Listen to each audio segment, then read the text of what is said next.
Now, these people that live this life, do they have something they're working towards? Do they have an idea that they're working towards? I mean, when you press them on it and ask them, like, why are you here? Do you ever plan on leaving? Do you ever see yourself going somewhere else? That's a really good question. I asked them all those questions. So, no, they felt like that was their calling.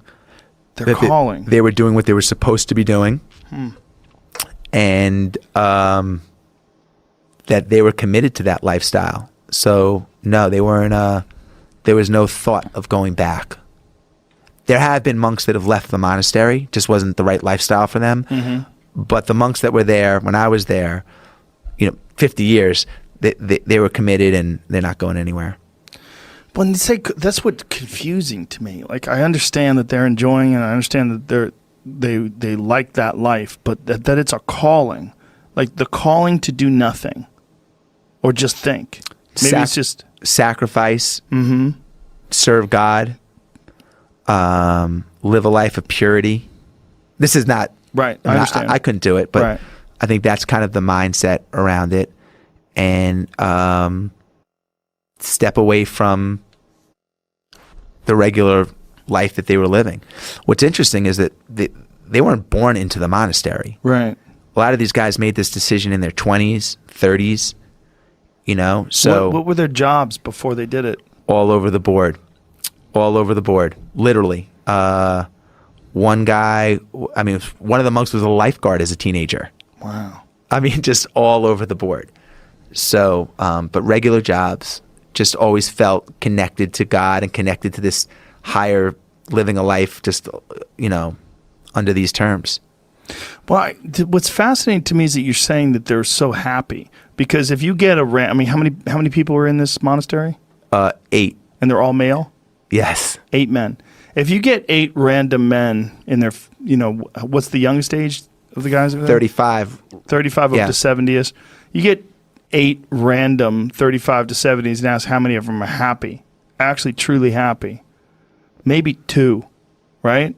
How many people do you think are happy? Well, they just did a study. There's a famous Harris study on happiness in this country. I think 67% of people are unhappy. That is fucked.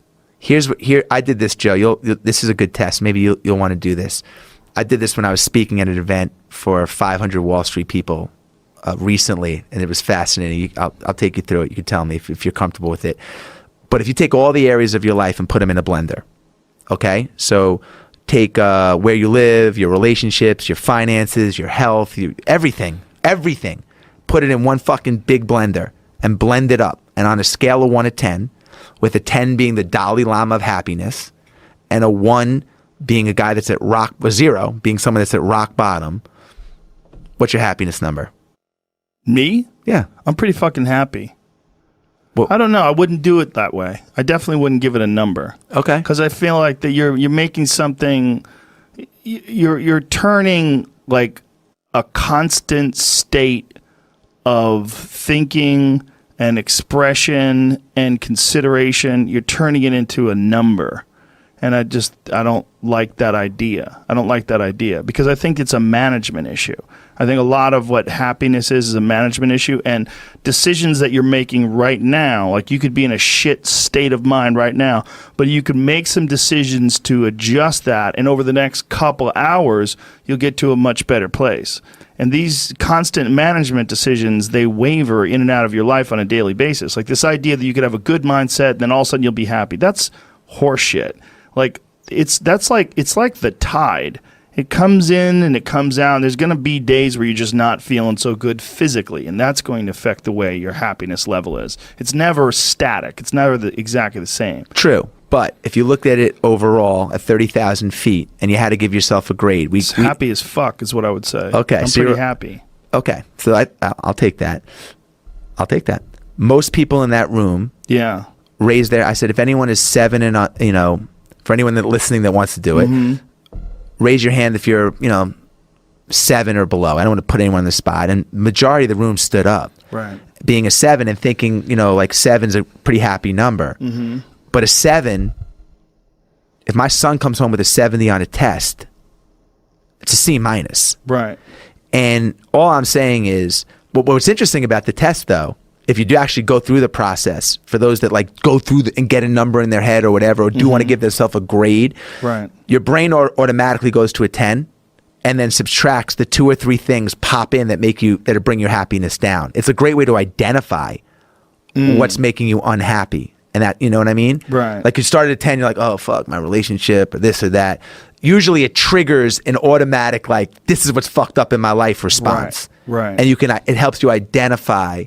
But it's interesting. We have benchmarks in so many things in our life. You have an IQ test. You have tax brackets to measure your wealth or financial statements. You have IQ tests. Like I said, you can get on a scale to measure your weight. But you're right. Happiness is one of those things. It's like, how do you benchmark it? You know what I mean? It kind of fluctuates, and it's like hunger. I mean, it's something that's goes in and out. It's always there. But happy as fuck is a good answer. Yeah, but this is something I've cultivated for a long time and avoided things that make me unhappy and figured out what those things are and been very rigid about eliminating them from my life. And one of the big ones is eliminating interactions with people that are negative. That is gigantic. And because I've realized that I'm not really as independent as I used to like to think I was. I used to like to think that my thought process was independent and that I don't give a fuck what anybody thinks. That's nonsense. People say that because they absolutely care what people think and it bothers them. So they say, I don't give a fuck. But that I don't give a fuck stuff is almost entirely nonsense. You do care. And you care in both ways. You care if people are critical of you, care if people are positive of you, but you also care if people are living positive lives and they're motivating you. That's a big one. People are fuel, and other people, it's one of the reasons why I like talking to people, one of the reasons why I like to do podcasts, because I get a lot out of, like just talking to you about your time in the monastery or your push to get to that 100 miles. Like, you get energy out of people like that, and you think about this energy and you think about this inspiration when you're doing other things. And it also sets in your mind that when you meet these exceptional people that move you, like, what are the characters, what are the qualities that they have, what are the characteristics that they possess, and those things become significant and important to you.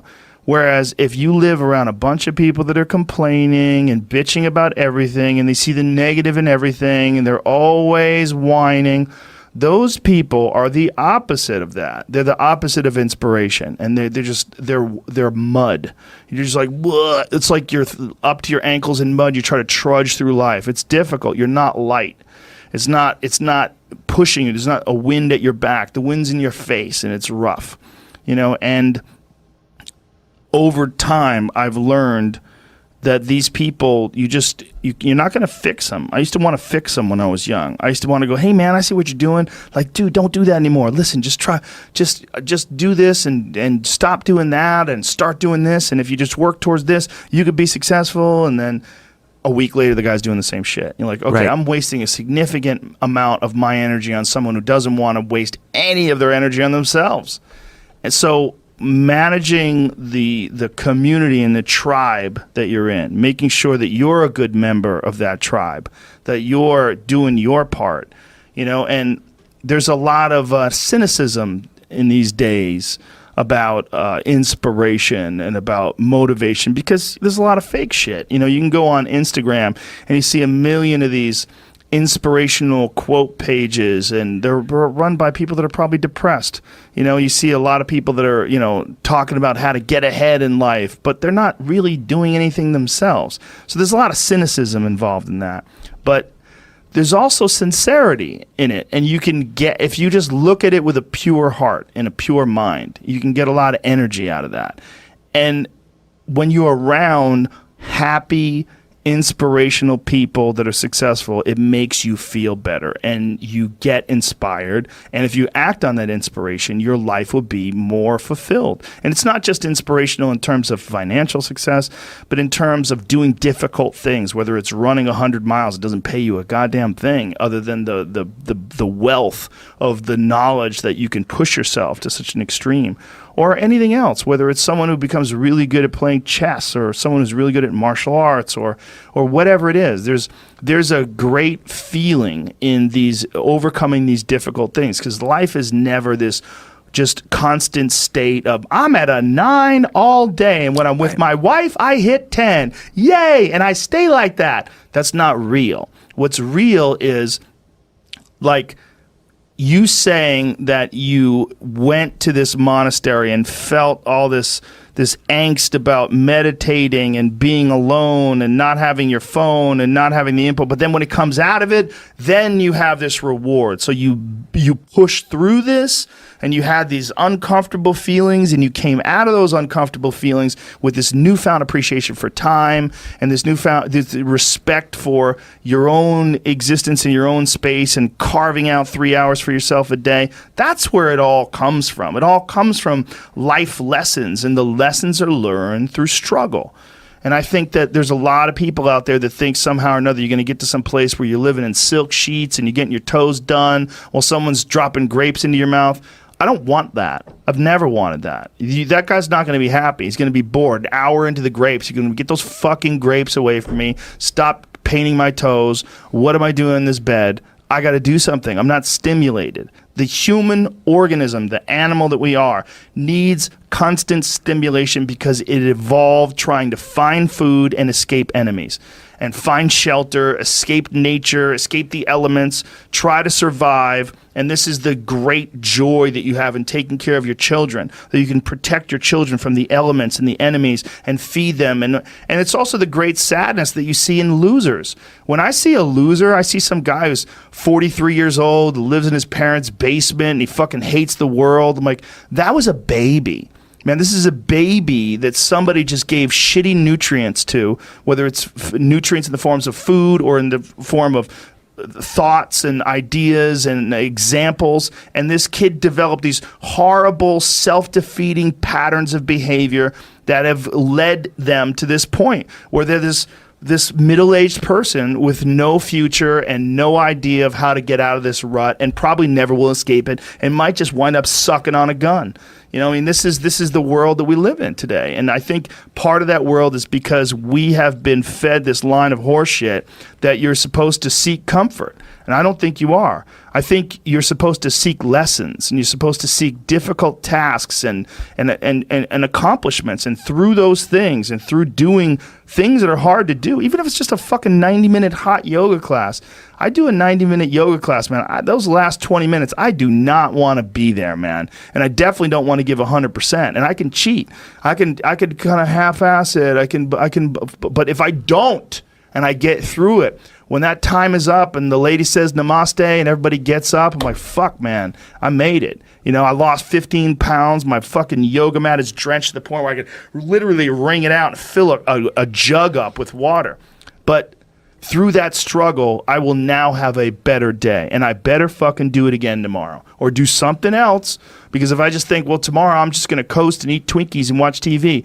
Oh, hello, sadness, my old friend. Hello, depression. Because when you're not doing anything, you feel like shit. And that's just a part of being a human being. And we can pretend that we're something other than what we really are. And we can pretend, nah, me, man, I'm just cool, just chilling, doing nothing. Bullshit. You're a fucking human. You're a human being. You evolved from the fucking hundreds of thousands of years of hunters and gatherers and people that were struggling.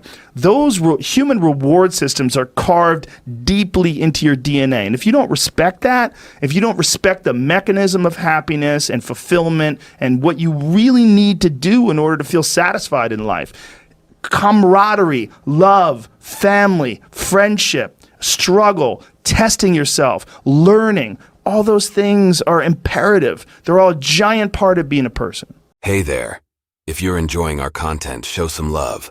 Like, share, comment, and subscribe to stay tuned for more. Let's build something awesome together. Subscribe for more now.